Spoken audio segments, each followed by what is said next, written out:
Welcome to Issues and Answers with your host Diane Kinderwater. Issues and Answers is presented as a public service to inform, educate, and better the lives of New Mexicans. And now, Issues and Answers with your host Diane Kinderwater. Welcome to the program. I'm Diane Kinderwater. This November, we're having an election for some of the city council districts here in Albuquerque, and a number of House of Representatives are up for election this November. And a priority for many of those representing Albuquerque is the homeless situation. Some say the homeless problem. And you're wondering, why do they make it a priority? Well, I'm imagining many of their constituents are telling them there's a homeless problem in our city. We are seeing it on nearly every street corner. Well, there's more to it than just the street corners. There's the behind the scenes situation of homelessness, and on this program today we're going to talk to the CEO of Joy Junction, who has been serving the homeless here in Albuquerque in New Mexico for nearly 40 years. We're going to find out from Alma Reynolds, the CEO of Joy Junction, what has changed, why are we seeing more homeless on the street, and why are there more in the shelter. Of course, we're also going to discuss how Joy Junction is serving this very needy population in our community. Please stay with us as we meet Alma Reynolds, the CEO of Joy Junction, right after this. Hey America, now there's a place where we can join our voice, Real America's Voice. Real America's Voice is coming to a town near you with a grassroots approach, bringing the real voice of America together. Real America's Voice is growing our family of networks across the country, and soon you could be part of that change. Download the Real America's Voice app and join other Americans just like you across the country, coming together for real. Many of us watching this program are blessed because we're not homeless. We're perhaps in our living rooms, in our bedrooms, in our kitchen, watching this TV show in the comfort of our own home. But that's not the situation for many people in New Mexico. And we're going to find out from Alma Reynolds, the CEO of Joy Junction, what the heck is going on out there?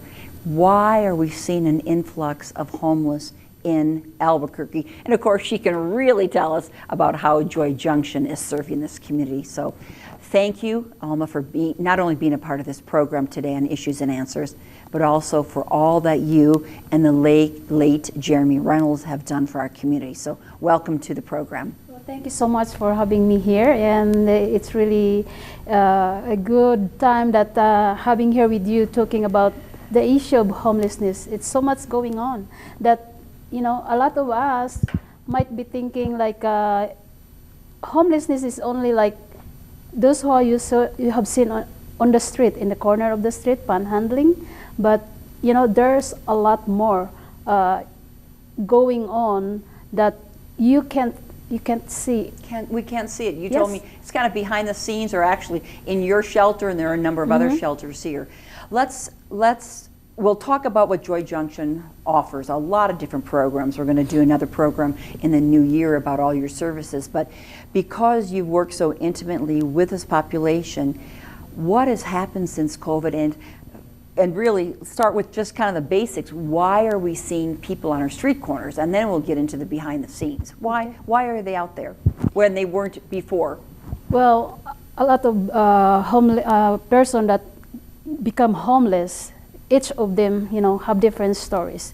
If you see homeless on the street, most of them, they really choose to be on the street. They don't want to be in a shelter because they don't want to follow rules and regulation. And a lot of them, let's say they are a military veteran, they can't be in the four walls because of their, you know, PTSD. Oh, they can be. Oh, they cannot. I hadn't heard that, Alma. Okay. So there's a lot going on. It's not just because they are homeless. There is a personal story that make them homeless. But so as I kind of figured, but I don't work in your area, I felt the people, and I kind of call them street people. I don't really call them homeless because I have a feeling that they do choose to be on the streets rather than in a shelter or in a home. So have you heard the term street people instead of homeless? Because they're really not homeless, because their choice is to live in that environment of the street. They're Well, more comfortable there. Yeah, I never really hear a lot so much about the street people. But yeah, it's it's been many times that when I go around the downtown area and help somebody, or in a parking lot when someone come to me and ask for help, and actually when I start talking to them and they're telling me what happened, why they become homeless, and then afterward I want really to extend my help to them, and they don't want. What do they say, Alma? Because I haven't approached people asking them, but you have. Yeah, like for example, one time I was on a parking lot at Home Depot. This lady, she's young, and she said, "Can I wash?" Yeah, so probably mid-20s, and she come to me and said, "Can I wash your car window, in exchange for some change?" I said, "You don't need to wash my window for a change. I can give you if I have, but I'm carrying only plastic money, not the real money." So I said, "I want to talk to you. Have you called Joy Junction?" Because he said they are living in a hotel. So, have you called Joy Junction? Like, yeah, but they said it's not safe over there. I said, "How come?" "Well, especially I have a child. It's not safe. So I just rather stay in a hotel, like someone pay for her hotel room." And like I said, it's not true. I'm the CEO of Joy Junction, and I know what's going on. And so those made me a little of excuse, perhaps? Yeah, excuse, because once you bring them to the shelter, they preferred to stay in a hotel and you give them cash for a hotel room. That's what they want. They don't want, of course, if they are at the shelter, they have to follow rules and regulations. They can't bring alcohol, they can't do drugs or, fraternizing. So there's a lot of things that they can't do. And they that's prefer one reason to be. That's why they don't want the rules and regulations. But other case studies of people that you've met on the street who prefer to be on the street? Well, prepared on the street because they can do drugs anytime they want. They just, under the bridge. One time I went there and it was winter season, so I bring something to give out, and I saw that they are really, doing drugs under the tent. So they have more freedom outside than being in a shelter. So those who come to the shelter, those are people like they really want to do something to change their situation. To have a hand up, Yeah. that you, as I read, you offer a hand up, Yep. and also a handout Yes. with the food. So, regarding the city officials, I know that you work with city councilors, the mayor, other nonprofit organizations. Yours is faith-based. Yes. Others are not, but there's a number of organizations who are dealing with our homeless. What have you seen change over the past since COVID? What's gone on? There's a lot of changes. There are more homeless. There are more, especially this summer. Supposed to be during summertime, there are less people coming to the shelter because it's warm outside. They are more, staying outside than going to the shelter. But this time, I see a lot of new faces, families, single dad, single mom, men and women. Maybe because of the heat.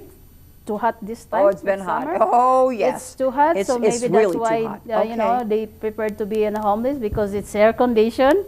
And But since COVID, what's been going on with society, with the needy, the people who have been? On my personal experience, I think because a lot of people are so much affected mentally after COVID, and based on my encounter with our guests and residents, they encounter a lot of problem. One of their family, the husband died, and then the rental is soaring high.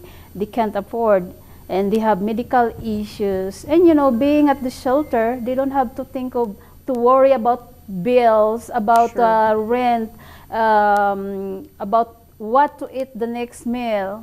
Everything is provided. Alma, that's a good point. I didn't think of the rent situation and the price of homes. prior to COVID, that wasn't such an issue for people. They could perhaps afford living in an apartment. But that's a big impact since COVID. But again, their spouse perhaps died or a family member was impacted by that. What are people telling you differently now at the shelter than they did prior to COVID? What are they saying to you? Well, it's just they're having difficulty because they are not just dealing with their homelessness. They are dealing with something internally. They are having depression, they're having anxiety, that they can't focus. Although their goal is to get out of homelessness, but when you are dealing with such personal problems, it's difficult. You know, they might be out of the shelter for a while and they're back again. So helping the homeless people, helping our guests and residents, it doesn't happen quick. Yeah, it doesn't happen overnight, of course. You have to be very patient. Sure. And very considerable with them, their needs. And it's difficult. We are dealing with different kind of people at the shelter. They have different stories, different problems. And most of our guests and residents are dealing with medical issues, dealing with drug and alcohol issues. So, but they've been dealing with those all along. I mean, for the past 37 years of Joy Junction. I just was wondering what has happened in recent years to have all these people become homeless. But you mentioned the price of housing is a big consideration. The effects of COVID on many people, on many of us, affected us. Yeah, it's a very tough answers for all of us what has happened, because a lot of them are let's say a lot of them families having really difficult time dealing with their problem. They could be finding a housing, but they can't keep working. They can't keep a job. That's why. It's interesting you mentioning the job situation, because many of us have seen since, again, government, we the people, paid our tax money into our state government and our federal government, and the government has turned around and has given that money back. People, I always laugh when people say, "Oh, the federal government is giving us all money." Well, we the people gave the money to the federal government to give it back to help. So we've seen an influx of help and money from the government. Is that true? Well, I heard that, they get some money from the government, which is a lot of us, are aware of that. The thing is, they get the money, but instead of, like for example, you are staying at the shelter. You get the money from the government, you get the money from the Social Security, which a lot of them, because of their disability. The problem is they spend the money on things that, not important. Instead of saving it while you are staying at your junction, you don't spend any dime, everything is free, but they spend it, go out and stay in a hotel for a while, like going vacation in a hotel, and then when the money is gone, come back to the shelter. And a lot of them, they're trying really to find work, but because of their mental problem, health problem, they can't keep a job. Once they start getting a paycheck, they go back again to drinking, they go back again to using drugs, which once they have the money, they lost their job again. Was this the situation prior to COVID? Because there was government assistance then as well. It's already the situation, but it's more worse now. Why do you think it's worse now? I have no really concrete answer for that. It's just like each individual is dealing with their own problems that, it's hard for them to be to stay focused and sober. So I think we should we should deal in helping them in like what the city is doing. You know, there are a lot of agencies or treatment facility, but as I said, you can't fix the problem, which it takes a lot of years for them to be in this situation, and you can't expect that in 1 month, 3 months, 1 year, they will be okay. So it's just like continue getting help, and hopefully, you know, at one time in their life they will hit the curve and say, "This is it. I'm done." The light bulb will come up. Yeah. It will shine. The lights will light. Like, okay, I'm tired of being homeless. And I have one example for that. He's during COVID time he lived on Rio Grande River, like, you know, beside Rio Grande River for 5 months. And when the COVID hit, he come to Junction, and at the time, we accept him, and he entered into the program, and he said it was difficult because, you know, your body get to use like all those alcohol and drugs and being homeless for in and out of the shelter. But he said, I realized that I have to make a change. And he graduated from the program, and now he's one of our staff. He works in the kitchen as a cook, and those are one of our success stories. And, you know, change is possible, but, you know, it doesn't happen overnight. Of course not. Now that's just one of your success stories. I'm sure over 37 years there are many success stories. Oh, yeah. We are going to get into all of your programs. Like I said, we're doing this show, and we're going to do one in the new year that have cropped up over the years when you found the need, the importance of, they don't only need the shelter and the food, but they need the counseling, they need the support of finding out how to tap into other government programs, how to find perhaps low-cost housing, other things that your program certainly helps them with. But the homeless that we're seeing, are they New Mexicans or are they Californians? Or are they Californians? That's a good question. A lot from here, locals and around New Mexico, but there are some also from outside of state. They saw our website, or a friend tell a friend, and hey, there's Joy Junction in Albuquerque. So before they come to New Mexico, and also, you know, they try their luck here in Albuquerque or in New Mexico, because, you know, it's a warmer climate here. So they called us like, hey, I want to move to Albuquerque, but I don't know anybody, and, you know, I've been homeless here for a while, and I heard that there are some opportunities in Albuquerque, so I want to come there. Can I stay at the shelter? So that's the process start. We do a background check, and then sometimes we have to pick them up at the Greyhound station or at the train station. So yeah, there are several, not several, that a lot really from Actually, out of state. probably a misnomer saying California, because California's, I'm thinking of sales. The Californians are coming here and buying up all the property. They're buying the property. And it's warm in California, so they have their homeless situation in California. Yeah, a lot. Maybe it's the people from up north, I should have said, they're coming down to the warmer weather, the homeless. Instead of Californians, the Californian homeless are probably staying in California. And I heard also that, you know, the rumors from the homeless population that here in New Mexico, especially Albuquerque, there are more services offered to the homeless population. And it's easy, you know, it's a small city, so they can hop from one shelter to the another, and also easier for them to go around because it's a small place, a small city, and it's for them. They said that it's easy to get assistance here. It's easy to get help. That's what they said. That's what you hear. Yeah. Help, but continuous help going from shelter, or if they're coming from out of state for that assistance.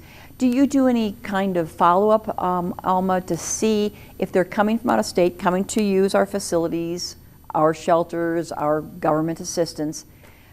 Are they getting out of that cycle, or are they just going to continue to go around and around? I mean, they come here for the services, but are they getting services to help them the hand up? instead of the depends handout? really on the individuals, because some are really aggressively wanted a change. So once they arrive at the shelter, trying to familiarize and get used to the environment, and then later on, our case manager talked to them. So what's your plan? What's the game plan? What is your goal? And yeah, we offer them however we can help them what they need. Most of them, they don't have even ID, or they lost their ID. If they are family, birth certificates of the kids, so they can go to school. A lot. So it's our case manager that really help them, how to get their social security, if they want to apply for social security disability, money. How many case managers do you have at We have Junction? only one. Oh, only But yeah, only Oh my one. gosh, But that person's busy. she's really a go-getter. She's very passionate of her work. That really we are very blessed to have her at Joy Junction. So helping them to apply for a housing, even to look for a job opportunity.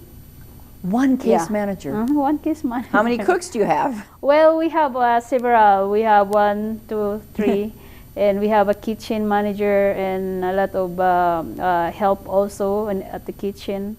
And And you're located on Southwest Yeah. 2nd Street, I think. South. 4500 2nd Street Southwest. It's just a mile and a half of south of Rio Bravo. South of Rio Bravo. Yes. Why that location, Alma? Why are you located there? That's the place where Jeremy started in 1986. That was available for him, which he didn't really think or even dream that it will grow as this now. So we are in a 52-acre facilities. How large? 52 acres. It's big. 52 acres? Yes, 52 acres. And that place was formerly there was a ministry also helping drug addiction, but it was originally a school for boys. Lourdes High School. Oh, Lord, it's okay. Yeah, that's how So, and how many can you house each night? How many Well, guests? You call them guests base- and residents? Based on our square footage available, if you base on our square footage available in our facility, we can house as much as 600, but it's like we will be probably like sardines. But we can house as much as 350 a night. And now, do you house that well, many? we don't go up to 350. We go from around 250 because, if it's a family, they get a room. And if it's a couple, if we have room available, we put them in a room for privacy and also for family. So it depends really. It's on day-to-day basis. It's not like solidly like for the entire month, that's the number. It Sure, could go sure, down, change. it could go up, because You see the highest number in the winter? most of the time it's the winter is the highest time, highest number. And yeah, that's why I told you supposed to be summer is a little This bit was so easy hot. for us, but this summertime it's Yeah, it was different. hot. And they It's can different. stay as little as one night to indefinitely. Indefinitely. Why you provide a place to stay for a homeless person if they can only stay for one night? So there are overnighters, but they can stay as long as they need a place to stay, as long as they follow the rules and regulation of the shelter. So, but we don't encourage them, like you have to go get what you need to be out of the shelter. We love you here, but we don't want you to be here all your life. No, we can't be, like we have a lot of elderly. As long as you can take care of yourself, it's okay. As long as you can, feed yourself, because we are not a care facility. We are a homeless shelter. Our permit only allow us to take people that can take care because we can't take care of them. No, we can provide them what they need, basic needs. But when it comes to dealing with, disability, if you can't walk, if you can't go get a shower by yourself, then we Wow. can't take you. In our next program, we're going to talk about your Hands Up program, Transition program, Boost program, Christ and Power program, which are all an outcrop of not just providing food and shelter, but there's so much more with counseling and guidance and job searching skills and writing and reading and all sorts of things to help them. After you give them the hand out, then it's the hand up. Hand up to get them out. Oh, yeah. Hand up to get them out. Elma, anything else you'd like to share in this program about the homeless situation? The homeless situation, there will be, this is like, oh, we'll end homelessness in 20-something or 2030. Personally, I don't believe that it will happen. As long as there is drug, there is alcohol, and people are dealing with depression, anxiety, and all sorts of things, it will not end. And yeah, we could help. We can end homelessness. That's why we say we end the homelessness one life at a time. And yeah, there will be maybe 3 people now get out of homelessness. They get a job. They able to get their own place. But there's also another 5 people become homeless because of depression, because of anything. And funding, how do you get funded? Well, we are funded solely on the kindness and generosity of our community, our supporters. We don't take any government, state, or city funding by choice. And because? Well, you know, there will be there will be a lot of restriction. We can't do like, you know, our program, the program that we offer, and the program that we offer is very vital to the services that we give at Joy Junction, because, you know, especially the spiritual side, and it's important. That's the part.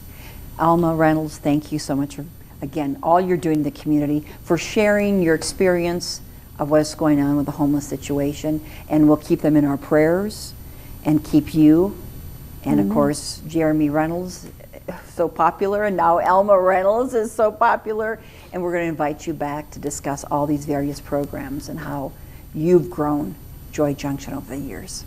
Thank you. Thanks again. My guest, Alma Reynolds, the CEO of Joy Junction. I'm Diane Kinderwater. Make it a great week with your family. We'll see you next time. Bye-bye.